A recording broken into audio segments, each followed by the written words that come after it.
Welcome back to part 4 of a white, gray, black manga book club discussion of Nausicaä of the Valley of the Wind by Hayao Miyazaki. My name is Bruce. I am joined once again by my constant co-host, Gautam. What's up? Let's get right in because the story does not stop moving. Gautam, this part of Nausicaä, part 4, it's kind of a downer, isn't it? Tell me how you felt about it.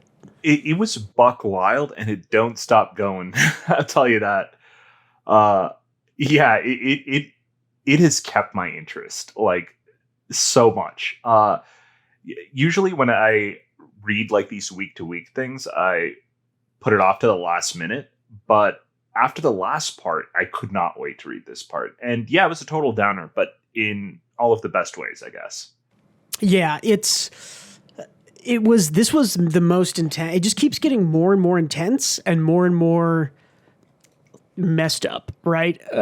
This part 4 is called Catastrophe, and which it could be talking about a number of things because there are lots of catastrophes in this part. I made a little note here that says that this is the part of the story that storytellers often call, sometimes it's called a pinch. I like to think of it as things get worse, right? It's the middle section of the story where you've met all the players, you understand what they're doing, events have happened, you've set up the action, and then things get worse because they have to get worse before they get better. That's the way drama works. So this whole part 4 is it is literally a catastrophe, and it is things getting worse. Let's get right into what happened here. This picks up essentially right after the end of part 3. So the first thing we see is the Dorok prisoners returning to the Dorok army. We follow the woman who was given the babies that Nausicaä rescued in part 3, along with some earrings that Nausicaä gave her. This woman is brought before the sort of Dorok elder guy. He gives her some gold for the earrings, and they sort of chat about, like, who gave you this? It was the woman in blue, blah, blah, blah. It's Nausicaä. He's on her scent. He gives her some gold, tells her to go east because things are not going to be good where the rest of the army is going. And let's call this guy the nice Dorok elder because he's the guy from the military leader from last part that we were talking about, who was a good strategist, but clearly, like, I don't know. He was against Nausicaä in that part, but in this part, he kind of turns. He's not necessarily a good guy, but he's kind of on her side. So yeah, his name is Charuka. I think we learned that pretty soon here or in this section. But okay, got it. I didn't know. Yeah. So cut to next scene. Nausicaä is leaving the Toromechians on her little Maeve flying machine to go south, right, where she knows that the Omu are heading. As she leaves, she sees there are some Doroks in their ships flying over I put dying spores, ? I don't know if it's fully explained what is going on here, but there's like, they say they're like, oh, they're dried out, the spores are collapsing under their own weight, all this kind of stuff. The Doroks seem to know that this kind of growth is here. And then we get a scene of a bunch of scientists on this Dorok ship discussing new spores, which they've locked in unbreakable containers. Ooh, of course they're unbreakable. I put, quote, unsinkable ship, the Titanic, because this is, to me, this is ironic, right? This is like dramatic irony. Somebody puts something in a movie and says, oh, don't worry, nothing's ever broken out of that box. No one's ever escaped from that jail. It's like, okay, well, I know what's going to happen. So Charuka, the elder, is on this ship. He is begging Miralupa, our Darth Vader character, not to use this bioweapon, right? And this bioweapon is what that they've put inside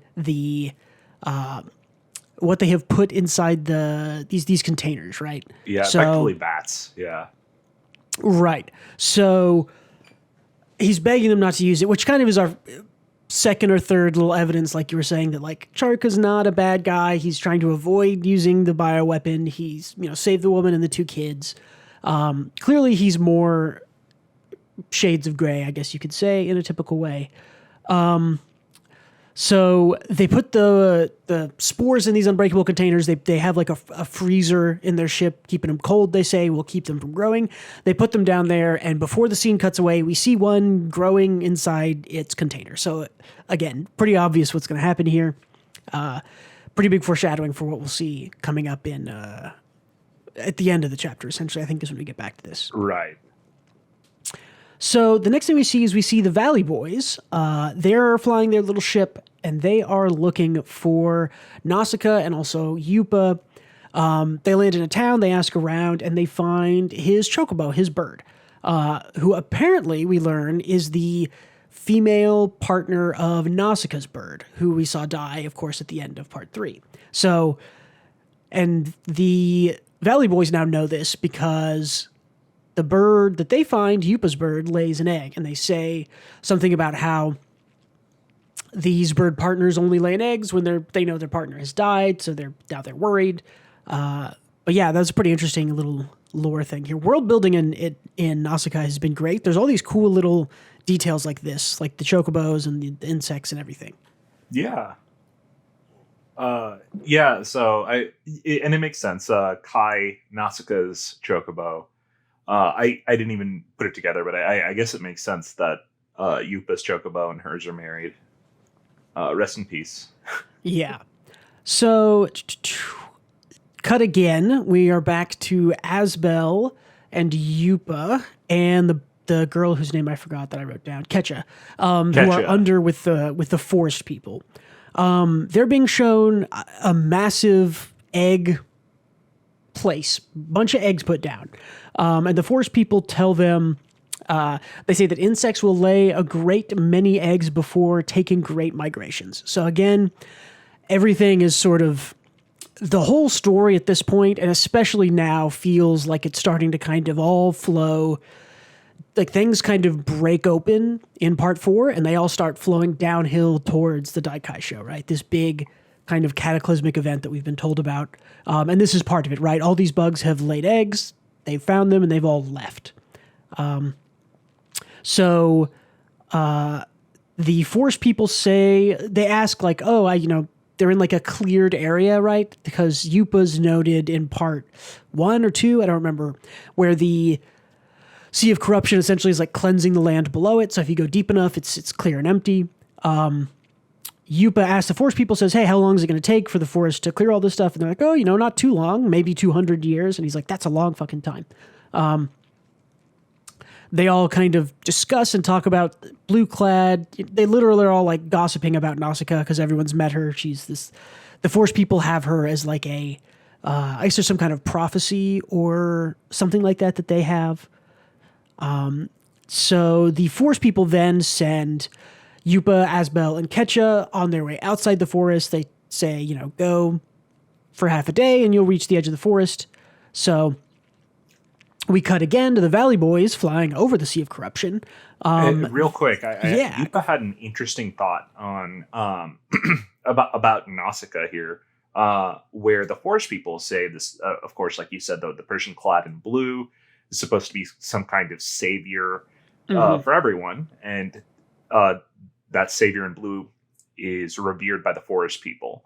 And Yupa is starting to posit, is it that this is kind of a supernatural or spiritual phenomenon where the world kind of dictates a savior when it needs saving? Or is this just kind of happenstance, Yeah, is it just that Nausicaä is very competent and also just in blue, and I don't know. Could be both. Yeah, could be never answered. Who knows? Self-fulfilling prophecy or fate. Who knows? Yeah. Interesting stuff. And I like that we get a little bit of this in this. I can see a lot of it decently. There's a lot of sort of like prophecy and clearly all this stuff lines up with Nausicaä, but we'll see in a little bit. Nausicaa's pretty vehement and kind of denying that it's like, oh, there's a part a little bit where it's like, you're an angel, here you are. And she's like, no. Like, I don't have wings. That's a flying ship. I'm dressed in blue because Omu blood, blah, blah, blah. So she seems to kind of deny it. So I'm wondering.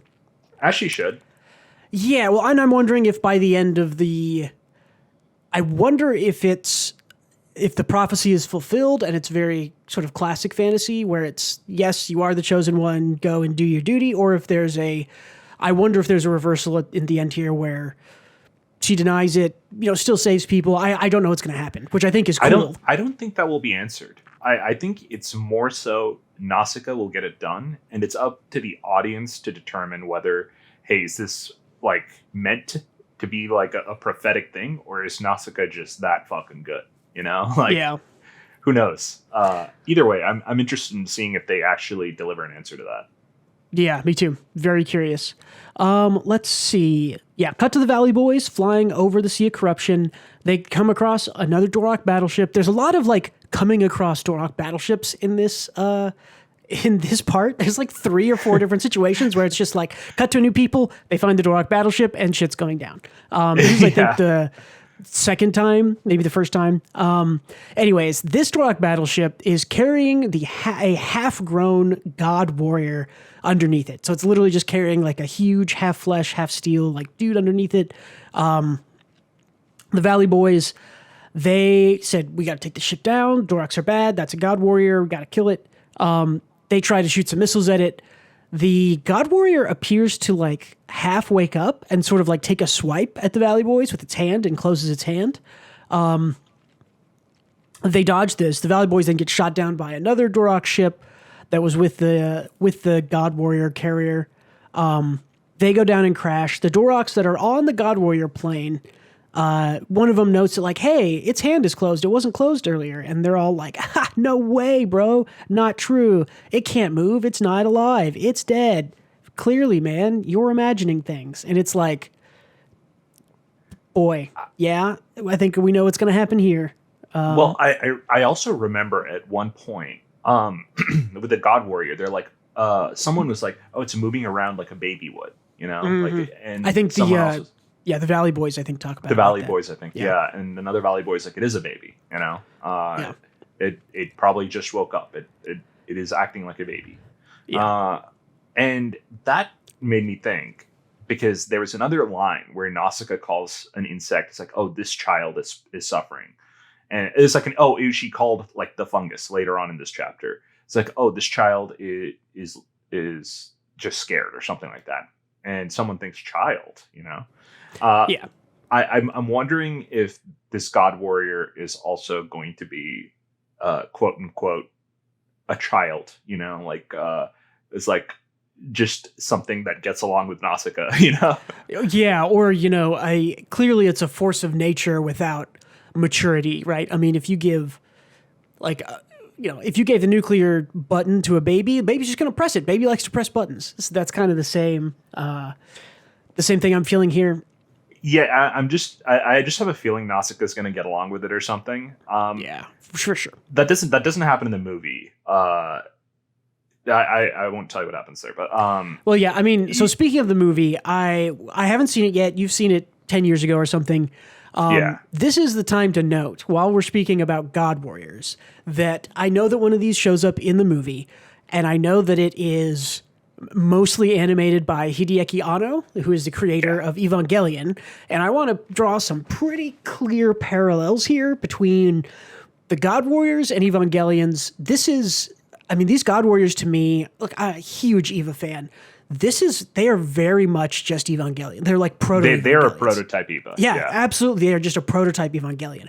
I don't know whether Anno came up with this idea and pitched it to Miyazaki, or whether Miyazaki literally invented Evangelions and Anno was just like, I'm going to take that little plot point and do way more with it, or what. I just think it's really cool seeing.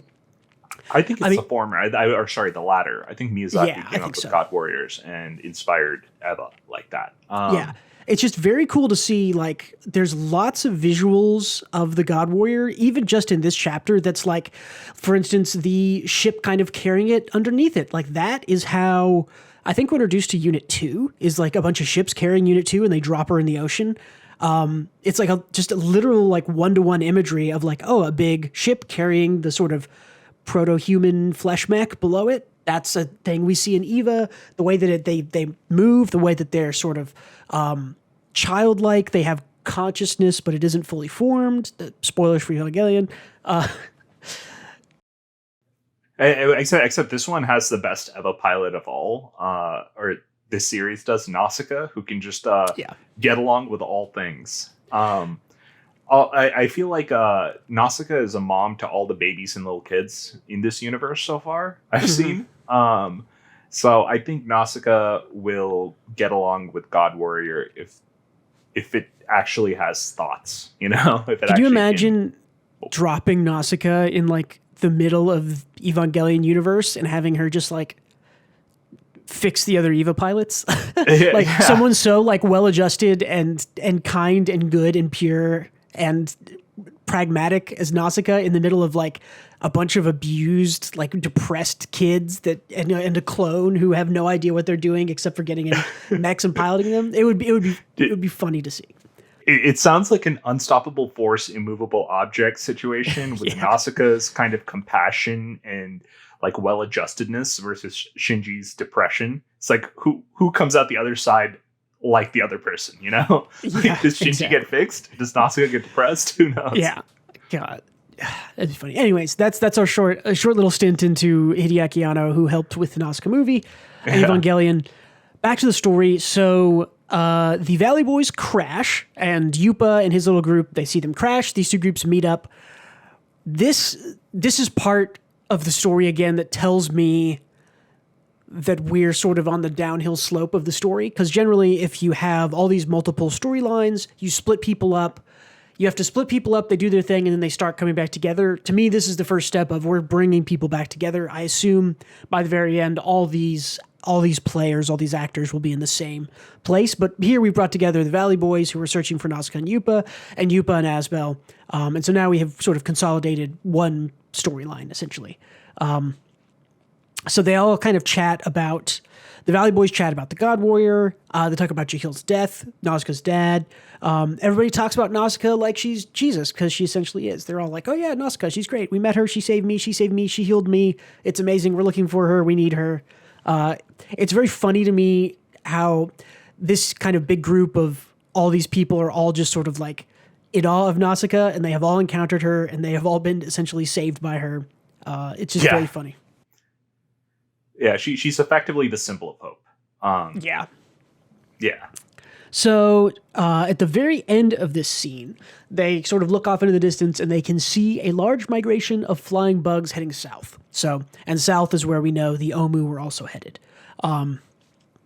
Next scene, we cut to Kushana on her ship, and they also see not a lot of flying bugs. They see a single large flying bug. Kurotawa commands everybody on the ship. They say, don't fire at the bug, don't antagonize it, just leave it alone. And here comes a man with a huge mustache. I wrote, it's Super Mario's third brother, stupid motherfucker Mario. He wants to be a hotshot and take shots at the big bug.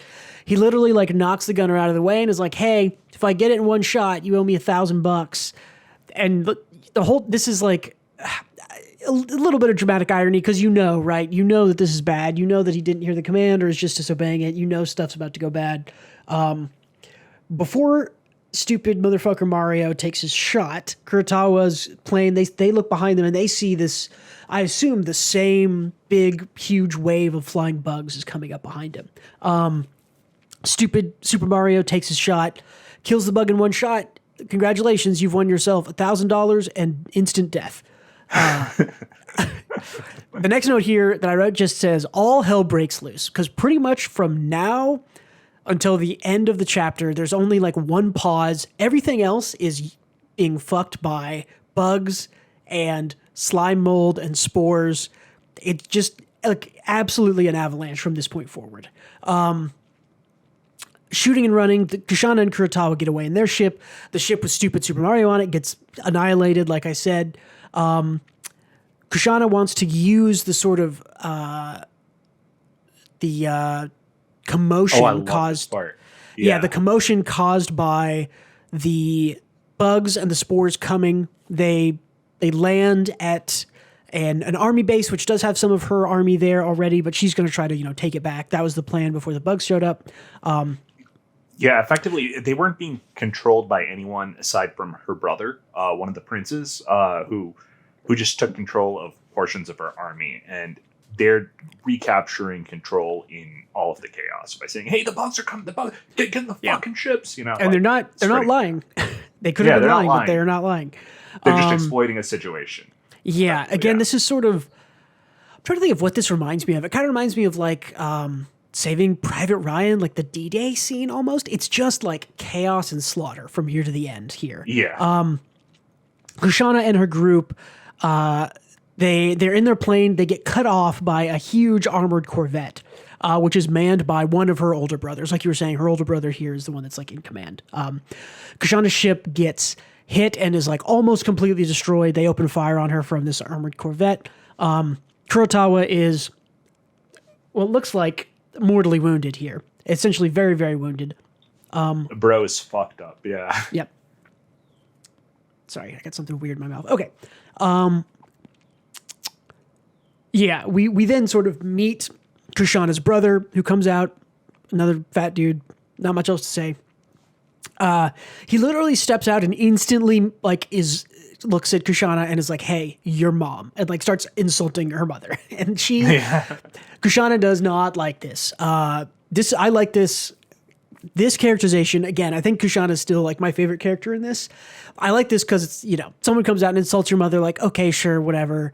But this is also her brother, and it's very good character writing to show that really gets under Kushana's skin. She reacts really aggressively to it, and then, like we're going to see in just a little bit, there's a flashback that kind of explains why. But yeah, Kurotawa tries to tell the older brother, and Kushana kind of is like, "Hey, are you betraying me?" Because he's yelling. He's like, "The bugs are coming. You have to escape. I'm tired of working for her. I need to save you. You have to escape. The bugs are coming." The bro and all his guys kind of go and look, and they're like, "Oh shit, bugs are coming. We need to leave now."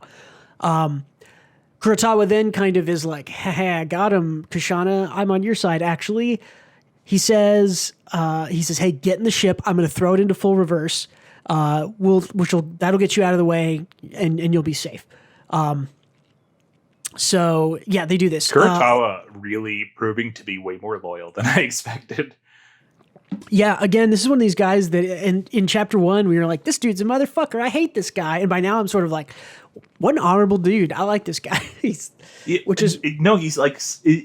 I like him too, but he's like so consistently slimy. He's slimy but so competent, you know? Like, usually these characters, these types of slimy goons, are characterized as these like manipulators that or they're like overly confident. Yeah, exactly. They're like overly confident and so full of themselves, and they think they're the greatest thing ever. This guy is, he's a cool character. I like character writing in Nausicaä is super good. Like this guy is Saul Goodman in Nausicaä, effectively, right? Yeah, that's a good thing. Yeah, he's like a slimy kind of gross dude, but he's also like really good at his job and actually really loyal to Kushana and saves her right here, right? So he does what he says, right? Kushana gets on the ship, he throws it into full reverse. What this does is this like launches Kushana out of the way of her brother's corvette, and Kurotawa's body goes like flying essentially under the wheels of the corvette as it flies off. Kushana is able to sort of grab Kurotawa's, I wrote corpse, but he's not actually dead yet. He will be soon. He'll walk it off. Yeah, he'll be fine. He takes it to another one of her ships. She still has some loyalists that are here that were announcing the bugs coming for everyone to leave. So they pick up Kushana and Kurotawa, and they get out of there. Kushana then watches her brother's corvette fly like directly into the bugs for some reason, and gets, again, just absolutely annihilated. And she's like, "Well, I wanted to kill you, but I guess I'll take that." At this point, the bugs show up at the base, and this is bad. So the ship that Kushana is on can't take off because the bugs are here now. So she is forced to kind of run. I literally just wrote, "Everything's fucked," because this is is literally it is like an everything is fucked moment. Yeah. Yeah. The bugs are here. The spores are there. Kushana is able to get a few men to safety in like a trench. And they're all just kind of like huddled in the trench as all this, catastrophe happens above and around them. Here's where we get that flashback I was talking about.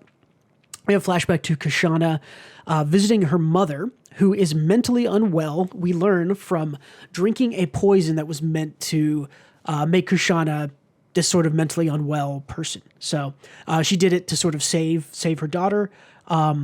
Kushana, we get this kind of flashback to her as a child, and her mother's advisors or her advisors are ever telling her, like, your mom saved you. You better make good use of this and not die and be good and all that stuff. And remember that you're surrounded by snakes and all that. Yeah. Right. Yeah, exactly. Her whole family's den of snakes, et cetera, et cetera. And then Kushana... in the flashback, just because it was such a good flashback, Kushana goes to visit her mom before she goes off on her campaign. Her mom screams at her, stating not to take Kushana away. She's holding a doll, who she thinks is baby Kushana because her mind is gone. Kushana effectively says, I will make sure that you and your daughter aren't harassed anymore. Trying to reassure her mom, give her safety, even though her mind is addled. Yep. Yeah, I thought that was really strong.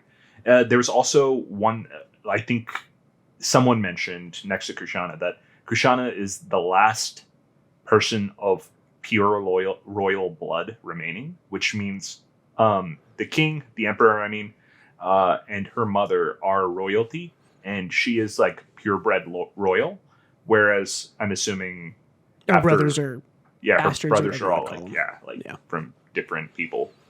Yeah. Cool. And that whole flashback is all capped off by what I thought is a really badass line from Kushana talking to her mom, where she says, I go to smash the fangs of those who have tormented you and your daughter, my lady. I think that's like badass. That's awesome. Yeah, that's great.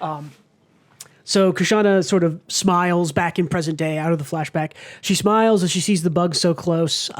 She literally like looks one in the eye and is like, okay, you're going to kill me. Here we go. Let's do it. Let's dance. And then they don't kill her. And she starts sort of singing, humming, and everyone's like, all the soldiers around her are like freaked the fuck out. They're like, why is she singing? Why is the princess singing? This is weird. Yeah, and that's such a great moment because it's like a double whammy where Kushana is grateful to the bugs for having killed her brother and crossing something off her bucket list before she died. And two, she embraces that, hey, I'm going to die here, but I am satisfied that at least that happened.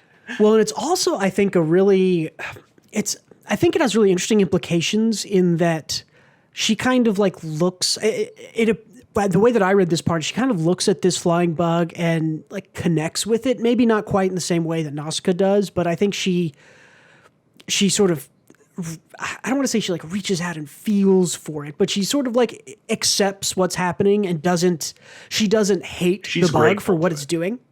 Yeah, she's grateful to it because it killed her brother.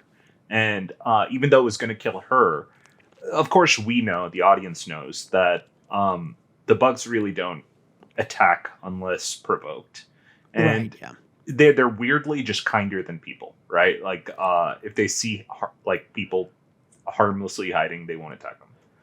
Right. Yeah. I think that's the key point you hit on at the end there, is that Kushana isn't showing fear or malice. She doesn't hate the bugs. She doesn't have that sort of negative emotion in her in that moment. And I think that's kind of what the bug feels to spare her. So I think that's again kind of a thing that Nausicaä did at the start, where she's calming down the Omu and the other bugs by being, not afraid, saying don't be afraid, blah, blah, blah. So Kushana, I think, kind of has grown a little bit from knowing Nausicaä and dealing with her and seeing how she does things. And I think that's really cool. So and I think what both Nausicaä and Kushana showed are kind of genuine positive feelings, right? Like nothing fake, like very earnest feelings. Kushana is being grateful. Nausicaä is just feeling everything for the bugs. So like sad at moments, trying to protect them. Like, and I think that they can understand that. Just like the forest people can kind of speak to bugs. I think that's, I think that's just something the bugs are in tune with, like you said. Yeah, there's a lot of, you're right. There's a lot of implications, kind of storytelling here that tells you that if you hate the bugs, they will hate you back. And if you are just sort of, if you understand that nature is not a hatred thing, you will be spared. So, one sec. Let me get this out of here. Cut that. Okay. Where were we? Here we go. So, cut to Nausicaä now. Landing in a little empty marsh. Here's our kind of one reprieve from the kind of war-torn stuff that bookends this scene. She lands in a marsh. She finds this little ancient temple and a small boy. The boy takes her to a bunch of like literal zombie dudes sitting in another temple who are like religious elders of some type. They talk to her about the prophecy, which is about her, they think. They show her a mural that has a girl who looks like her wearing blue with angel's wings. They describe this being as a savior or an angel that's coming to save them. I think it's the little boy says like, I saw you and you're wearing blue and you had angel wings. And she's like, no. Like, that's my ship. That's the Maeve. That's not anything. And I'm wearing blue because it's, I'm just wearing blue. It's not, this is the part where I was talking about where she kind of denies. She says, I am not your savior in so many words, right? She says, no. I'm not this angel you think I am. I'm just a person. I'm just a person doing my best. So again, this is kind of where I don't know if implications for the ending here that I'm excited to find out about. At the very least, I know Nausicaä believes that, Right. Because if she was a savior, then she wouldn't have to participate in war. But no, yeah, it was good stuff.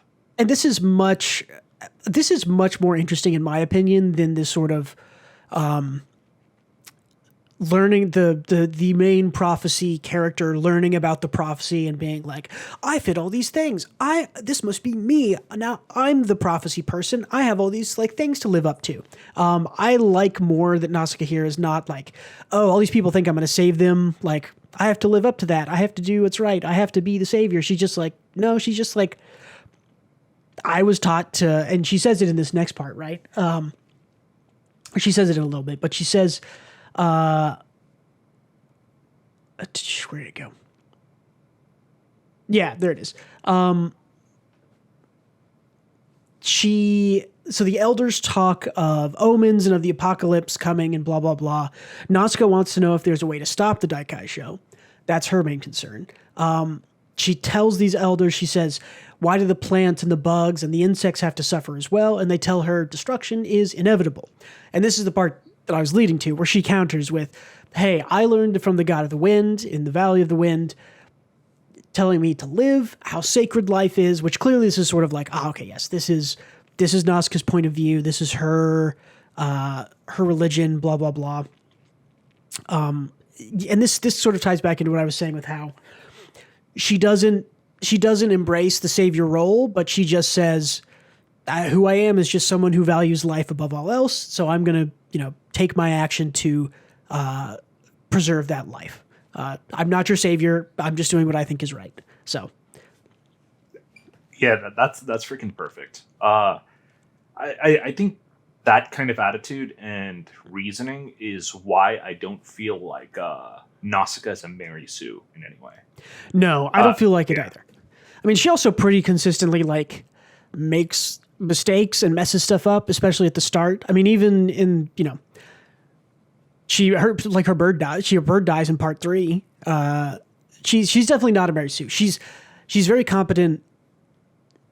Definitely not a Mary Sue. I agree. What's interesting is that even the mistakes she makes are like, I feel like you can write competent characters and their crucial flaw is something the audience would be like, well, how did he make that mistake? How did she make that mistake? Right. There's stupid mistakes. Yeah. It's like the mistake has to be something just to instigate problems in the story. Whereas I feel like all of Nausicaä's mistakes feel justified mistakes. I understand why she would take that course of action, even though it led to this kind of. They aren't. Yeah, the mistakes don't undermine her competency at all. She's still competent. Yeah, she still makes the mistakes. It makes sense. Cool. So they have this little argument. Nausicaä then sort of mentally picks up on one of these big flying bugs who is hurt, and she kind of runs outside. She follows it. This big bug crashes into the marsh. then she looks up and sees again the sort of great migration of all these flying bugs who are coming right towards her. The bug that fell into the marsh was the one that got shot, right? I don't. Maybe, possibly. It could be. I think it's very possible it is. I don't know if it's not directly stated. I thought that the one that got shot maybe got it like really blown up. Like I thought it got it through the head and it was just dead. So this might just be a different one that got attacked. But got it. Because a bunch of them were being shot by the Toromechians in the last part. So yeah, that makes sense. It could be any of them. She returns to the elders to see that they all in the like 5 minutes she left have died. Yeah. Which is kind of funny because when you see them, they are like literal zombies, and she leaves for 5 minutes. Only one was alive talking to her. I thought that there were 2 or 3 talking to her that were alive. It was just the one guy in front of her, and he died. But they're all like kind of force zombies too, right? So they're technically all talking to her. Yeah, I guess that's what it was. Is they were sort of like undead, not undead, but like spirit talk. Their spirits were talking to her, though they were dead. So yeah, exactly. They were talking to her mentally. Yeah. Yeah. So she and this little boy don their masks, take off on her little plane. They got to get out of here. The bugs and the spores are coming. Nausicaä thinks that these bugs are angry, and then she corrects herself and says, no, they're not angry. What I'm feeling from them is actually that they are scared, which is interesting. She also notes that something is different about the spores that they're flying through, right? She says their masks are not going to work. They got to get out of here. They can't they were initially blending in with the bugs because they didn't care about them because they're small. But she says, no, we got to get out of here. We can't be near these bugs. So they go up. They rise through the clouds. And when they clear the clouds, they see, surprise, it's a Dorok ship again, which is scattering miasma behind it and appears to be sort of overtaken by some kind of thing. So they see the bugs fighting each other sort of directly behind this Dorok ship. And the Nausicaä notes that the miasma from the ship is enraging the bugs and forcing them to fight each other. The ship, large fungus on the back of the ship. Nausicaä sort of sees this big fungus, sees what it's doing, sees that it's enraging the bugs and making them fight each other, and is like, okay, that's the spark that starts the Daikai show. That's bad. So they fly up to the ship. So this is the same ship with Charuka and Miralupa on it, right? This is the good Dorok Elder and the Darth Vader guy. The Elder and everybody, they are planning to try to save Miralupa from this slime mold. They start calling it slime mold now, which has overtaken their ship. They're basically just trying to evacuate the most senior member on there. Nausicaä and he's lands. The Emperor's brother, after all. It's true. He is the Emperor's brother. Nausicaä lands on the ship. Miralupa is like she's here, and he like goes into his little like trance force power thing. Does his little ghost projection, like tries to kind of like he's trying to see Nausicaä, right? He wants to see her and he wants to kind of overtake her. He literally is like, bro, you have to be scared of me or I can't like see you or hurt you or anything. And he's trying to be real intimidating and scary. And Nausicaä pulls out the like, oh, you're so pitiful, like literal pulls the pity card on him, blinds him with like, light and love powers. I feel sorry for you. And he freaks out on her. Yeah, he's like, don't feel sorry for me, be afraid. So after that happens, he sort of, Miralupa comes back to his body. Charuka, the Elder, says, get Miralupa off the ship, get me the escape ship right now. He has to stay to burn it, right? The Elder has to stay to burn this down, because if this, he notes that if the ship reaches the ground, it will be the death of their nation. So the escape ship is launched with Miralupa on it. Nausicaä boards the ship, helps Charuka trigger the self-destruct, and then escapes with Charuka, the little boy, and Nausicaä all on her Maeve. And it's really funny that Charuka like is talking to the scientists as the mold is spreading, and the scientists are like, "We should take a sample and study this." Yeah. And Charuka's like literally Jeff Goldbluming from Jurassic Park, where he's like, "You didn't think about it." It's like your scientists were so concerned whether they could, they didn't think whether or not they should. He effectively Goldblums them, and it's like, what the fuck? Come on, we're blowing this shit up. Shut up.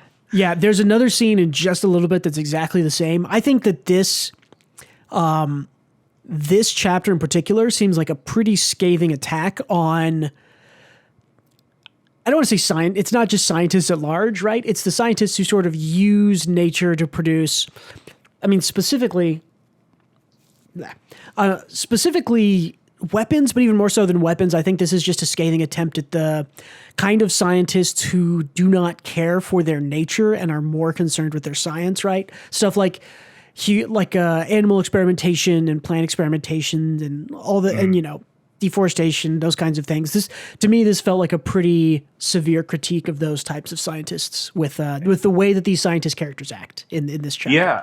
Also, kind of unchecked innovation, because humans innovate and innovate and innovate, and it never ends, and it goes so fast that we nothing can keep up. And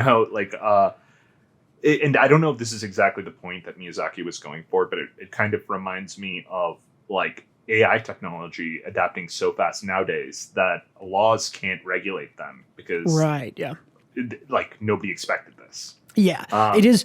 I think you've hit on the thing. It is because it is right. The AI development without laws and morality around it will run out of control and be negative and bad. In the same way, I think that's what Miyazaki is saying here, is that these scientists without morals and without laws or codes to sort of govern them go out of control and create slime mold, which is very bad. And I think what we're saying is that if we let AI continue, it will create a bunch of slime, and nobody will like that. Exactly. Terminator 2, he wasn't made of liquid metal. That's slime mold. That was all slime mold, guys. It's all just slime mold. Yeah, we've connected it. That's the future. Yeah, so the ship is exploded. The mold that's on the ship kind of gets ejected. It makes this big parachute as it comes down, which is a cool, if I'm remembering right, there are actual fungus that sort of do this when they germinate or spread. They kind of make these little parachutes. I have to look that up and see. I'm pretty sure that's a real thing. The bugs, all these flying bugs, see this parachuting mold, and they all go to try to attack it and essentially consume it. Nausicaä, the elder, and the boy, they crash. Nausicaä is like, I gotta go check out what's happening. This mold hit the ground. I have to go check it out. She tries to take off. Her Maeve is damaged. This is one of those things we were talking about where it's like, oh, she makes little stupid mistakes. It's like she tries to take off. Her ship is hurt, and she just kind of does a little turnaround, crashes into the ground, and it gets knocked out, which is very okay, yeah. She's very concerned with figuring things out and trying to go and see what's going on with the mold and trying to help the bugs, and she doesn't pay attention to herself, and it knocks her out. I think that's so good because she is so nonstop. It's kind of funny that she just eats shit because she didn't notice one of the smaller details. Right, and that's what we're talking about, right? Is it doesn't doesn't subvert her character or make her not competent. It just means that a lot of stuff has happened. Like you said, it's been kind of out of control nonstop here. And she missed one little thing on her plane, takes off, knocks her out. Charka takes her gun, uses one of the weird bullets and signals. There's a Duroc flying jar comes down. He sends a signal up to them. Another Duroc ship comes down to pick up Nausicaä and Charka and the boy. From here to the end of the chapter, it's slime mold time. That flying jar did not stand a chance. The slime mold comes up, takes over the jar. The elder notes that the slime mold is consuming all of the insect carcasses that are around it. And it's growing incredibly fast. Here's the scene that I was talking about where the scientists on board this second ship are like, ooh, cool new discovery. Neat. How cool is this? Wow, awesome. These new group of Durocs note that the fleet, there should be a fleet of Duroc ships near them or coming to them soon that has not shown up. Parentheses, uh-oh.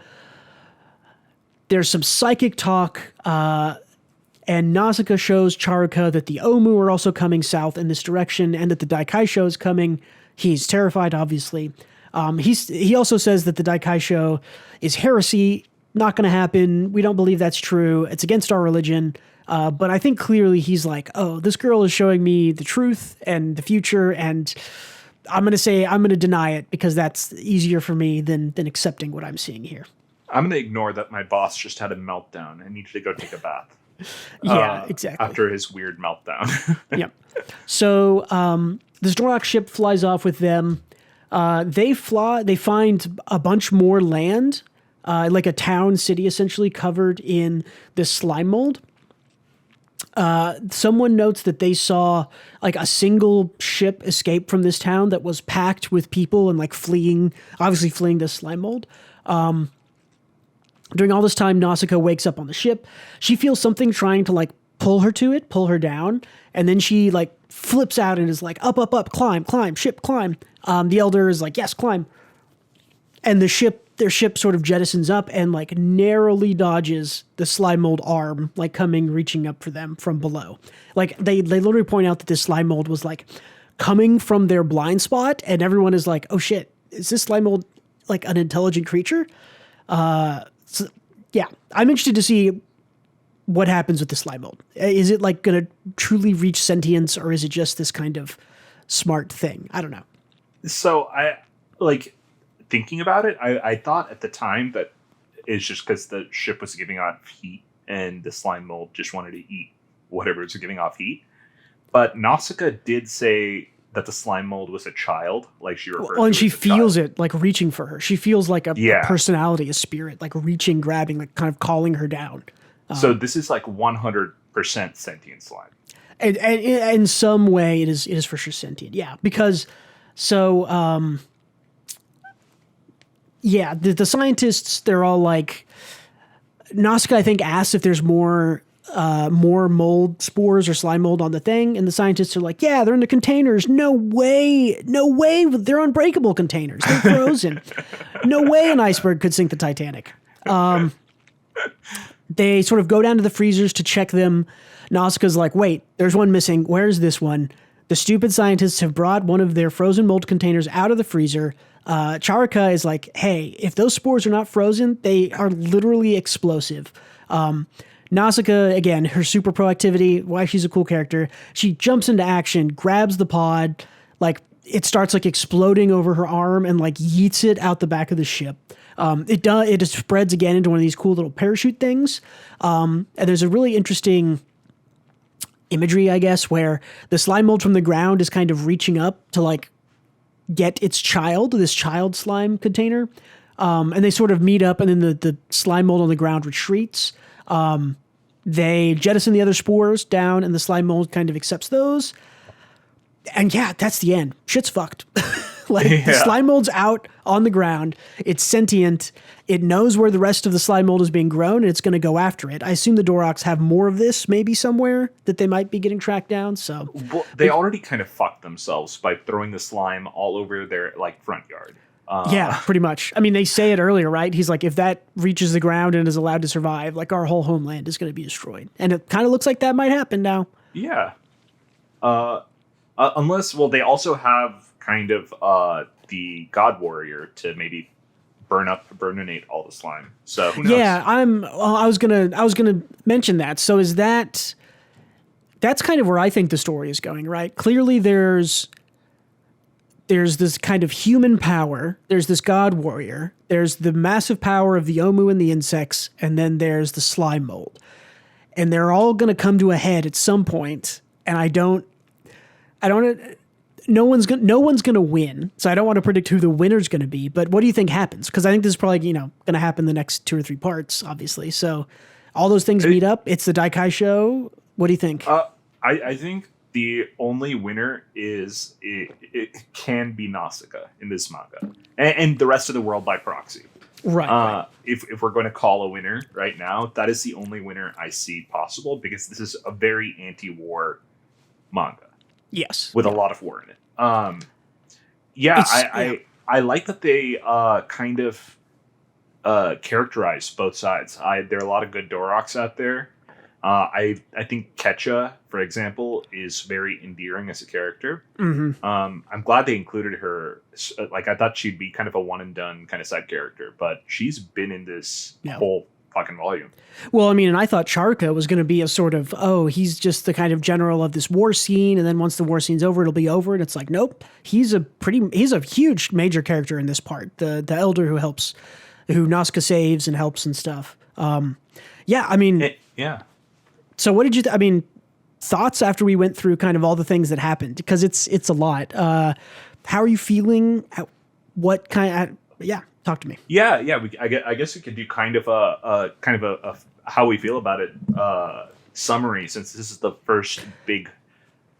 Yeah, I mean, this is the end. Well, this is the end of the first book. The first book, yeah. So we'll be on to volume 2, which is volumes 5, 6, and 7. But yeah, tell me about all of part 1. I guess we'll call it. Yeah, I thought it was amazing. It blew me away because I thought this would be kind of something. I mention this every time, but I thought it would be kind of like a slow burn with good character stuff. It is a fast burn with good character stuff. Yeah. Stuff is happening all the time. It's nonstop. And since we are scheduled like reading section by section, like at the start of the section, I'm like, okay, I have to go through 120 pages. And then I flip over 2 pages. So I'm like, okay, I have 118 pages left. And then 118 pages vanishes because I get so immersed that I don't even realize I'm reading. It's very good. It's so good. I'm in a similar boat. I say the same thing I think I've said every episode. I was fully expecting this to be much more Disney princess, maybe a little Edge of Darkness, but this is more like, I mean, this is like World War II, like battle in the trenches against monsters, and like a little bit of Jurassic Park in there with like, unchecked scientists. There's so much more going on in this than I was expecting, right? I was expecting a sort of a man versus nature story where nature wins, or where they learn to live in harmony, where Nausicaä is this kind of Disney princess character. And instead what I got was like war and like monsters and zombie things and slime mold, Jurassic Park stuff. Insane. It's so much more than I expected. It's so good. It's so dense. We were talking about this briefly before, but like I feel like most pages of manga, like, let me see if I can get one up to my camera here. Like most pages of manga are like, 6, maybe 10 panels. And you can look at here, like this page that I'm holding up has 1, 2, 3, 4, 5, 6, 7, 8, 9, 10, 11, 12. There's 12 panels, and that's like average.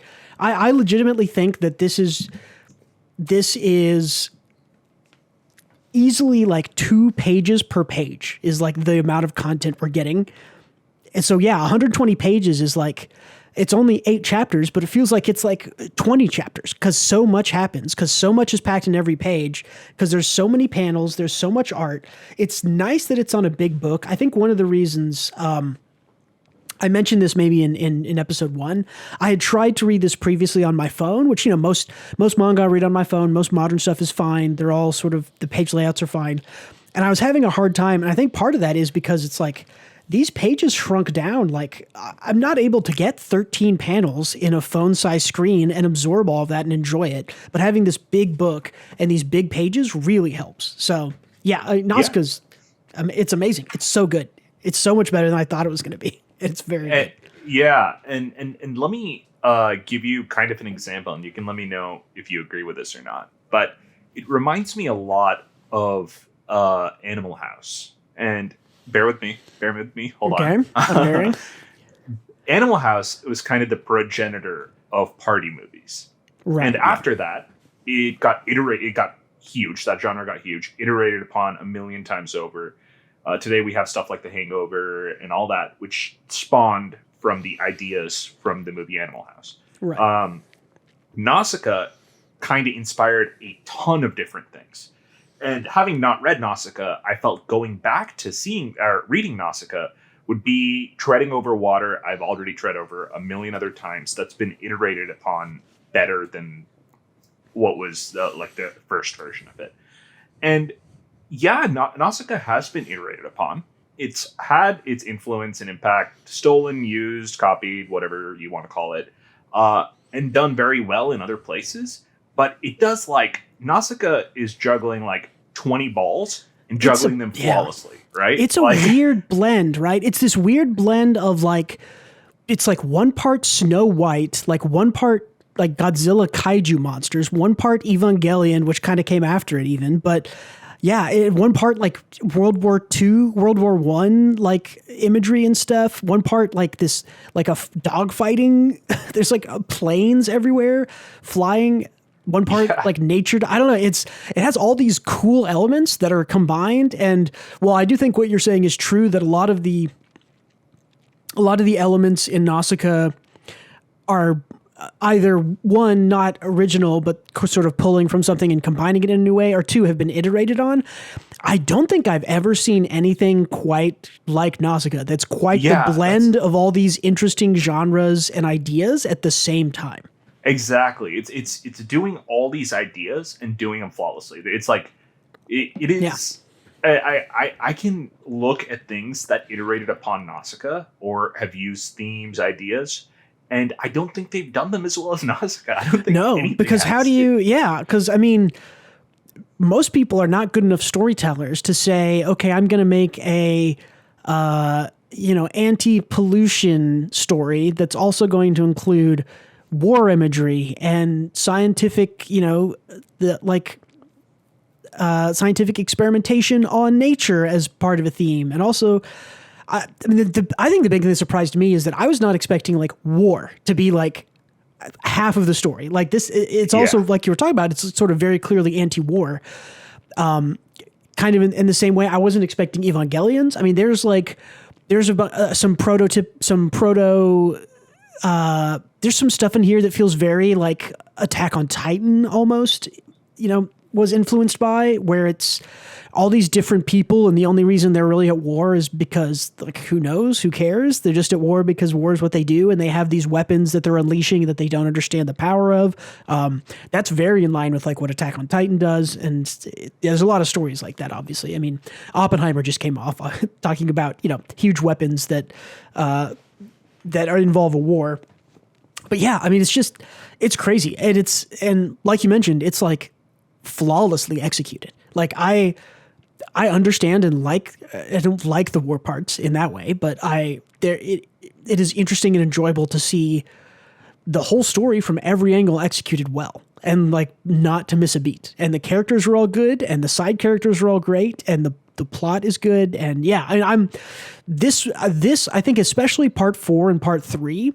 I'm in the same boat as you, where like I finished reading them and was like, I want to keep going. I just want to keep reading it. It's so good. Part 1 and 2, I think part 1 and 2 have more kind of resolution breaks in them, where it's like, okay, I can be done. And what's the next part?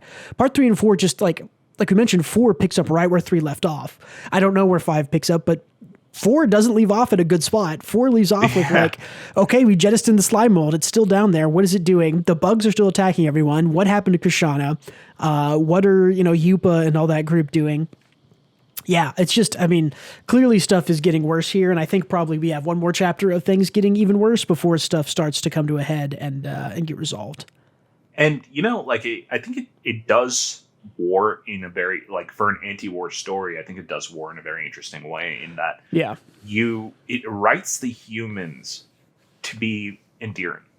And I think it's very hard to do that, because in wartime, you want to show the depths of human cruelty and like kind of how fucked up do you get, like how desperate do you get, kind of a thing. And it shows that, of course, in spades. But I like that it shows both sides as having like it's all multifaceted, right? We didn't need the Kushana backstory. She could have just been a blank villain, but we have that, and she's a better character for it. We didn't need the Dorok Elder to be a good guy or to be a rational thinker, right? Yeah. But there he is. Both on opposite sides of the war, both made to be likable to the audience. And I think that's pretty hard to do. It's super cool, yeah. And it's super interesting how and I think we'll probably talk more of this at the very end when there's a little bit more resolution to it, but it's super interesting to me how the sort of nature, the sort of pollution nature conservatory angle and the war angle play into and off of each other, where man sort of goes to destroy and take advantage of nature when war happens, to use nature's bounty, quote unquote, so to speak, to turn nature into a weapon. And then how that feeds in destroying the land and angering in Nausicaa in angering the bugs and starting the bugs exodus. Like, if none of these people had been at war, they wouldn't have gotten the God Warrior wouldn't have been woken up. They wouldn't have tried to develop the slime mold, which is what's going to start the Daikaisho, which has angered and killed all these bugs, which made all these bugs move. It's really interesting. And like we're talking about, it's sort of a story weaved perfectly well. And it shows, clearly there's an anti-pollution angle at the very start, and part one is pretty big. And then as it goes on, it becomes much more about, well, humans, when they need something from nature, go and take it, and that makes stuff worse. And when stuff gets worse, that means that humans have to go to war to get things, to get land, and when they're at war, they go and they take again from the land. And it's this kind of like endless, I think it's being presented as this sort of endless loop of, the land is ravaged, it pushes back, which means that, it's like, think of it like, it's like over farming. You run out of farmland. You need to go take more farmland. You go and take it from your neighbor by going to war with your neighbor. You have to go to war with your neighbor. You have to cut down trees to make spears. You cut down those trees. Now the land is washed out. Now you don't have that land. You have to get more land. Now you have to invade the next place. It's very kind of... And then you make an obsidian portal, and then you go to the nether. Exactly, yes. Yeah. But yeah, it's just super interesting already how the war and the nature part are feeding into each other. And like, that critique is not one that I've seen very often. I don't know if I've actually ever seen the sort of critique that, like, using up the land you're on requires you to go to war to get more land, which requires you to take advantage of the land, which means that you are then forced to take more land. There's kind of this ever expansionist kind of thing. This could even, I don't know. I'll just say this. There might even be an angle here of Miyazaki digging in a little bit to kind of Japanese expansionism in the late, early 20th century, late 19th century. Because they were known as kind of like, they invaded China, invaded Korea during that time. We'd have to see the Ghibli movies about that, because I haven't seen those. He has a few, so it could very well be. Oh, really? Yeah. I think it's something he's, it's super interesting. I'm very curious to where this is all going, because in stories like this that clearly have a message and a lesson, I'm always interested in how they're going to tell me the lesson and tell me the story and where it's going to end, because a lot of stories like this will end. Sometimes they just say, hey, this is wrong. I want you to take away that this is wrong. And some of them will end with, this is wrong and here's how to fix it. And they give you a happy ending that shows you how to fix it. So, and I think in a lot of Ghibli's other movies, he's kind of gone on to give you a here's how to fix it angle a little bit. I know, like in Princess Mononoke is the other one, which is Princess Mononoke. I want to rewatch also, because it's also has a lot to do with sort of building war machines by cutting down a forest, and that angers a forest spirit. Like, that's the plot of Princess Mononoke, which is kind of the exact same thing that I was talking about here. So, and you know what I actually like about the Nausicaä manga more than I liked about Princess Mononoke. I loved Mononoke as well, and I think it speaks to parts of the human mind. But in Mononoke, humans were driven by greed. Here, they are driven by fear and anger, which is effectively the same emotion in this case. Nausicaä actually even confused it when she thought the bugs were angry. No, right? Yeah, good point. Scared. Every party in this manga feels cornered, even if they're winning. Kushana's troops are always on the back foot. The Doroks are always on the back foot. At least they all feel that way about themselves. Yeah. And they feel like every method, and same with the bugs, every method that they use feels to them like they are finally getting the front foot or equalizing the playing field so that they aren't completely wiped out.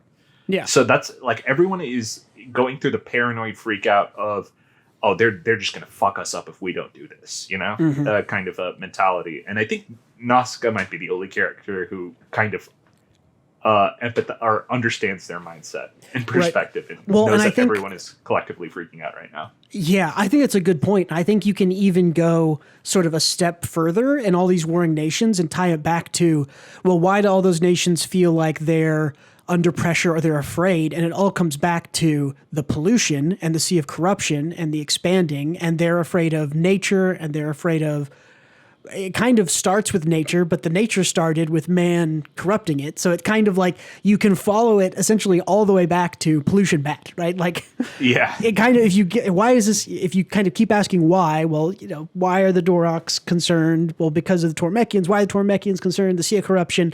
And I think that leads you all the way back to human and pollution and all that stuff, which is clearly sort of, we stated at the start, the original influence for this story.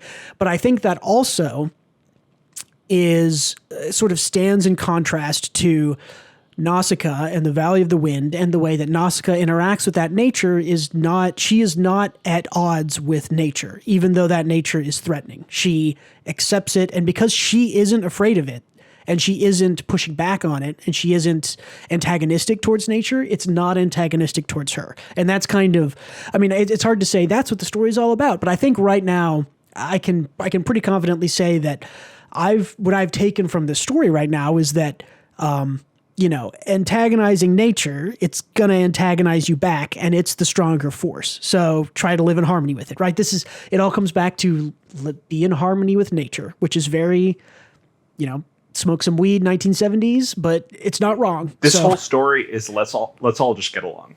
The story. Including nature, yeah. Let's all just get along and get along with nature. Yeah. Yeah, exactly. It's just like, hey, everyone just hold hands and take this blunt and go on a ride, Yeah, exactly.